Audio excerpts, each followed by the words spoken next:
नमस्कार दोस्तों, मैं पिंकी शर्मा। आपका स्वागत है अपने YouTube चैनल कथांतर में। आज इस वीडियो में मैं आपके लिए सरोज वर्मा जी द्वारा लिखी कहानी जिसका शीर्षक है कोला भई ना राख सुनाने जा रही हूँ। यह कहानी का दूसरा भाग है, तो चलिए सुनते हैं कहानी कोला भई ना राख। डॉक्टर शैलजा के जाने के बाद अंबिका ने बाकी के रुपए उठाए और उन्हें गौर से देखते हुए बोली, तेरे लिए मैं क्या से क्या बन गई। काश तू इस दुनिया में ना होता तो लोग इतना नीचे कभी ना गिरते। तूने तो ईश्वर का दर्जा ले लिया है। तू ईश्वर तो नहीं, लेकिन ईश्वर से कम भी नहीं। क्या क्या नाच नचवाता है तू लोगों को। खैर, अब खिलखिला मत, मेरे पर्स में जाकर आराम कर। और अंबिका ने उन रुपयों को अपने पर्स में आराम करने के लिए छोड़ दिया और फिर मन में सोचने लगी, स्त्री का घर नहीं होता, वो तो शरणार्थी हैं। ये सब बचपन से सुनते आ रही थी कि बेटी पराया धन है, बेटे वंशधर होते हैं। स्त्री के पास अपना कुछ नहीं होता, ना घर, ना नाम, ना परिवार, ना इज्जत, ना जाति, ना धर्म।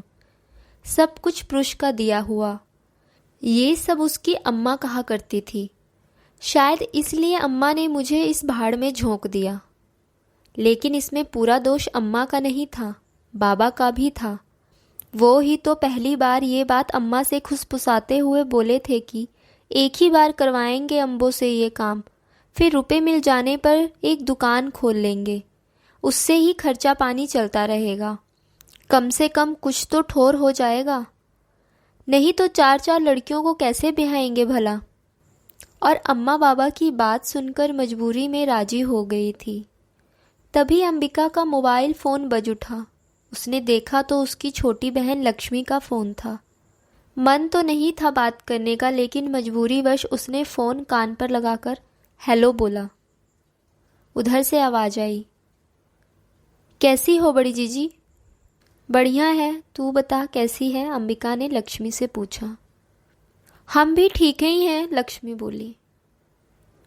कुछ परेशानी है तो बोल, अंबिका ने पूछा। ओ का है जीजी, पूर्णिमा जीजी का ब्याह है तो हमें नए कपड़े लेने थे, लक्ष्मी बोली।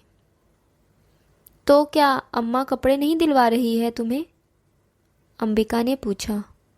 कपड़े तो दिला रही है, लेकिन हमें एक सोने का हार भी पसंद आ गया है, उसके लिए मना कर रही है।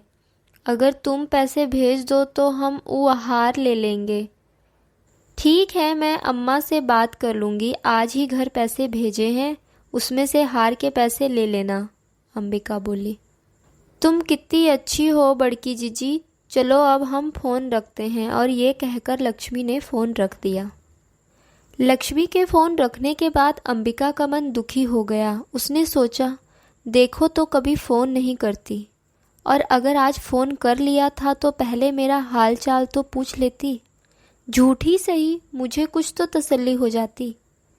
बस अपना काम निकलते ही फ़ौरन फ़ोन रख दिया। और लक्ष्मी क्या, घर का हर सदस्य यही तो करता है उसके साथ। वो पैसा बनाने की मशीन है, उसके शरीर और दिल पर क्या गुजरती है इससे किसी को क्या मतलब। कभी अम्मा ने ये नहीं कहा कि बस अब ये काम छोड़ और घर बसा ले, क्योंकि वो अच्छी तरह से जानती है कि अगर मैंने ये काम छोड़ा तो सबकी अय्याशियों पर अवरोध लग जाएगा। वे जो सब पड़ोसियों और रिश्तेदारों को अपना महंगा महंगा सामान दिखाकर जलाते हैं, तो वो सब बंद हो जाएगा। जिस अम्मा ने अपनी जवानी के दिनों में ब्यूटी पार्लर का मुंह नहीं देखा था, वो इस उम्र में ब्यूटी पार्लर जाकर फेशियल और ब्लीच करवाती है। नित नए नए सोने के गहनों से सजी रहती है। मेहमानों को काजू बादाम नमकीन चाय के साथ परोसा जाता है। ये सब शान मेरी वजह से ही तो है। तभी कमरे में नर्स आई और अंबिका का ध्यान भंग हुआ। नर्स बोली, बच्चों के माँ बाप आपसे मिलना चाहते हैं। लेकिन क्यों, मुझे किसी से नहीं मिलना, उनका काम पूरा हो गया और मुझे मेरी पेमेंट मिल गई। बस दुकानदार और ग्राहक का रिश्ता यहीं खत्म, अंबिका बोली। लेकिन वे आपको शुक्रिया अदा करना चाहते हैं। मैंने कह दिया ना कि मुझे किसी से नहीं मिलना, अंबिका बोली। लेकिन वो लोग जिद कर रहे हैं, नर्स बोली। अंबिका कुछ देर सोचती रही, फिर बोली, अच्छा, उन लोगों से कहो कि वे मुझसे मिल सकते हैं। ठीक है, तो मैं उन्हें अंदर भेजती हूँ। इतना कहकर नर्स चली गई। कुछ ही देर में दंपति अंबिका के कमरे में थे। पत्नी का नाम सुनैना और पति का नाम संदीप था। फिर सुनैना ने अंबिका से पूछा, अब आप कैसी हैं अंबिका जी? जी, कैसी हो सकती हूँ भला? अंबिका ने रुखाई से जवाब दिया। जी, मैं समझ सकता हूँ आपके मन की पीड़ा, संदीप जी बोले। उनकी बात सुनकर अंबिका हंस पड़ी।